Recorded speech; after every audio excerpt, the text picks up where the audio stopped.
Hello बच्चों, स्वागत है आपका हमारे चैनल लर्निंग रॉक्स में। आज हम पढ़ेंगे कक्षा 9 हिंदी कृतिका का पहला पाठ इस जल प्रलय में, जिसके लेखक का नाम है परमेश्वर नाथ रेणु। हम इस पाठ के अभ्यास के प्रश्न उत्तर करेंगे। बच्चों, अगर आपको ये नोट्स अच्छे लगे तो वीडियो को पॉज करके स्क्रीनशॉट ले सकते हैं। हम अपनी अगली वीडियो में नेक्स्ट चैप्टर करेंगे। ऐसे ही आसान नोट्स के लिए जुड़े रहें। आइए वीडियो को शुरू करते हैं। प्रश्न पहला, बाढ़ की खबर सुनकर लोग किस तरह की तैयारी करने लगे? इसका उत्तर है, बाढ़ आने की खबर सुनकर लोग आवश्यक सामग्री एकत्रित करने लगे। वे ईंधन, आलू, मोमबत्तियां, दिया, सिलाई, माचिस, पीने का पानी तथा दवाइयां आदि जमा करने लगे, ताकि बाढ़ के समय किसी प्रकार की कठिनाइयां ना हों। साथ ही कुछ लोग उत्सुकतावश घरों से बाहर निकलकर बाढ़ का पानी देखने के लिए आने जाने लगे। प्रश्न दूसरा, बाढ़ की सही जानकारी लेने और बाढ़ का रूप देखने के लिए लेखक क्यों उत्सुक था? इसका उत्तर है, लेखक पहले भी कई बार बाढ़ देख चुका था और उसने बाढ़ पीड़ितों की सहायता भी की थी, लेकिन इस बार बाढ़ उसके अपने नगर में आई थी। यह जानना चाहता था कि पानी नगर में किस प्रकार घुसा और लोगों की उस पर क्या प्रतिक्रिया होगी। यह उसके लिए एक नया अनुभव था, इसलिए वह बाढ़ की वास्तविक स्थिति और उसके प्रभाव को देखने के लिए अत्यंत उत्सुक था। उसने रिक्शे वाले से भी कहा था कि वह यह देखना चाहता है कि पानी नगर में कैसे घुस आया। प्रश्न तीसरा, सबकी जुबान पर एक ही जिज्ञासा, पानी कहाँ तक आ गया है? इस कथन से जनसमूह की कौन सी भावनाएं व्यक्त होती हैं? इसका उत्तर है, पानी कहाँ तक आ गया है। इस कथन से नगर के लोगों की उत्सुकता और कौतूहल की भावना व्यक्त होती है। हर व्यक्ति यह जानना चाहता था कि बाढ़ का पानी कहाँ तक पहुँच चुका है। इसमें उनकी सुरक्षा की चिंता भी झलकती है। लोग इस नई और भयावह स्थिति को अपनी आंखों से देखना चाहते थे, इसलिए वे बार बार बाढ़ की स्थिति के बारे में जानने के लिए उत्सुक दिखाई दे रहे थे। प्रश्न चौथा, मृत्यु का तरल दूत किसे कहा गया और क्यों? इसका उत्तर है, लेखक ने बाढ़ के लगातार बढ़ते हुए जल को मृत्यु का तरल दूत कहा है, क्योंकि यह अपने साथ विनाश और मृत्यु का संदेश लेकर आता है। बाढ़ के पानी ने अनेक लोगों को मौत के मुंह में धकेल दिया और कई घरों और संपत्तियों को नष्ट कर दिया। इसलिए लेखक ने बाढ़ के इस भयानक और विनाशकारी रूप को मृत्यु का तरल दूत कहा है। प्रश्न पांचवा, आपदाओं से निपटने के लिए अपने सुझाव दीजिए। इसका उत्तर है, आपदाओं से निपटने के लिए निम्नलिखित सुझाव दिए जा सकते हैं। पहला, सरकार को आपदाओं से निपटने के लिए आवश्यक साधनों और संसाधनों की पहले से ही तैयारी रखनी चाहिए, ताकि आपदा के समय तुरंत सहायता पहुंचाई जा सके। दूसरा, सरकारी और स्वयंसेवी संस्थाओं के बीच अच्छा तालमेल होना चाहिए, जिससे संकट के समय सभी मिलकर प्रभावी ढंग से कार्य कर सकें। तीसरा, राहत सामग्री जैसे भोजन, पानी, दवाइयाँ आदि की पर्याप्त व्यवस्था पहले से होनी चाहिए। प्रश्न छठा, यही जब दानापुर डूब रहा था तो पटनिया बाबू लोग उलटकर देखने भी नहीं आए। अब बताइए, इस कथन द्वारा लोगों की किस मानसिकता पर चोट की गई है? इसका उत्तर है, इस कथन के माध्यम से लोगों की ईर्ष्या, द्वेष, उपेक्षा और कटुता से भरी मानसिकता पर चोट की है। जब दानापुर में बाढ़ आई तब पटनिया बाबू लोग वहां के लोगों की सहायता करने या उनकी स्थिति देखने तक नहीं गए। इससे ग्रामीणों के मन में उपेक्षा और दुख की भावना उत्पन्न हो गई।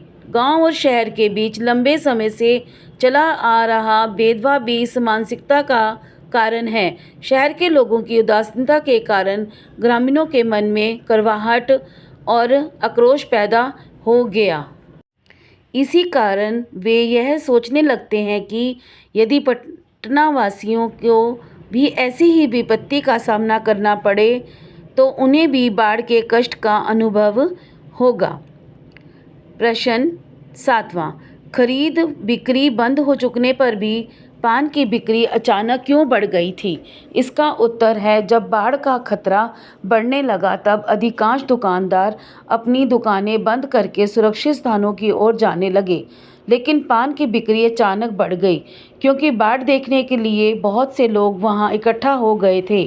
वे लोग बाढ़ से प्रभावित या भयभीत नहीं थे, बल्कि उत्सुकता और कौतूहल के कारण वहां खड़े थे। समय बिताने और मनोरंजन के लिए उन्होंने पान खाना शुरू कर दिया, जिससे पान की बिक्री बढ़ गई। प्रश्न 8वां। जब लेखक को यह एहसास हुआ कि उसके इलाके में भी पानी घुसने की संभावना है तो उसने क्या-क्या प्रबंध किया? इसका उत्तर है, जब लेखक को यह एहसास हुआ कि उसके इलाके में भी पानी घुस सकता है तो उसने आवश्यक तैयारियां शुरू कर दी। उसने 1 सप्ताह के भोजन का प्रबंध किया। इसके साथ ही उसने अपनी पत्नी से गैस की स्थिति के बारे में जानकारी ली। उसने किताबों के अलावा मिट्टी का तेल, आलू, मोमबत्ती, दिया सलाई, सिगरेट, पीने का पानी, नींद की गोलियों आदि का भी प्रबंध कर लिया ताकि आपात स्थिति में कोई परेशानी ना हो। प्रश्न 9वां।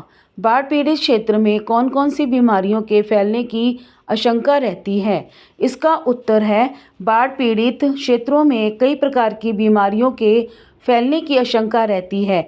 गंदे पानी के कारण लोगों के पैरों में पकही घाव हो जाते हैं, उंगलियां गलने लगती है, तलवों में घाव बन जाते हैं। इसके अतिरिक्त हैजा, मलेरिया और टाइफाइड जैसी गंभीर बीमारियां फैलने का भी खतरा बना रहता है।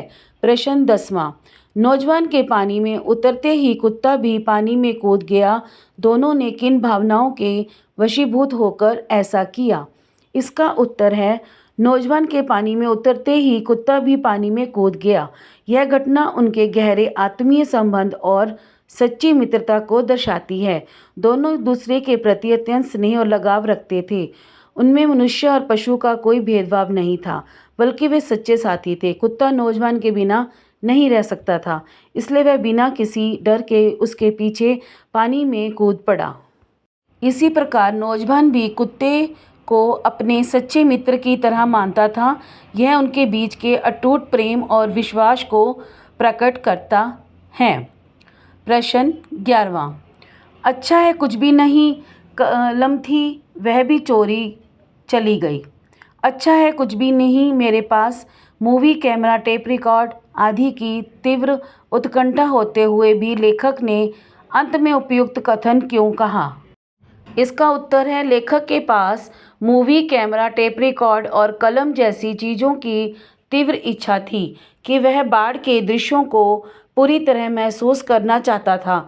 यदि उसके पास ये साधन होते तो वह बाढ़ का प्रत्यक्ष अनुभव करने की बजाय उसके चित्रण और रिकॉर्डिंग में लग जाता। इससे जीवन को साक्षात जीने का जो अनुभव होता है वह उससे छूट जाता। इसलिए लेखक ने कहा कि उसके पास कुछ भी ना होना ही अच्छा है, ताकि वह उस स्थिति को पूरी तरह से जी सके। प्रश्न 12। आपने भी देखा होगा कि मीडिया द्वारा प्रस्तुत की गई घटनाएं कई बार समस्या बन जाती है। ऐसी किसी घटना का उल्लेख कीजिए। तो इसका उत्तर है, मीडिया का काम समस्याओं की ओर ध्यान आकर्षित करना होता है, लेकिन कई बार यह समस्याओं को बढ़ावा भी दे देती है। जैसे रेल में आग लगने की घटना को बढ़ा चढ़ाकर दिखाया गया, जिससे लोगों में तनाव बढ़ा और दंगे फैल गए। इसलिए मीडिया की खबरें जिम्मेदारी और संतुलन से प्रस्तुत करनी चाहिए। तो ये प्रश्न 12 आप खुद से भी बनाकर लिख सकते हैं यहाँ पर। प्रश्न 13 अंतिम प्रश्न। अपनी देखी सुनी किसी आपदा का वर्णन कीजिए।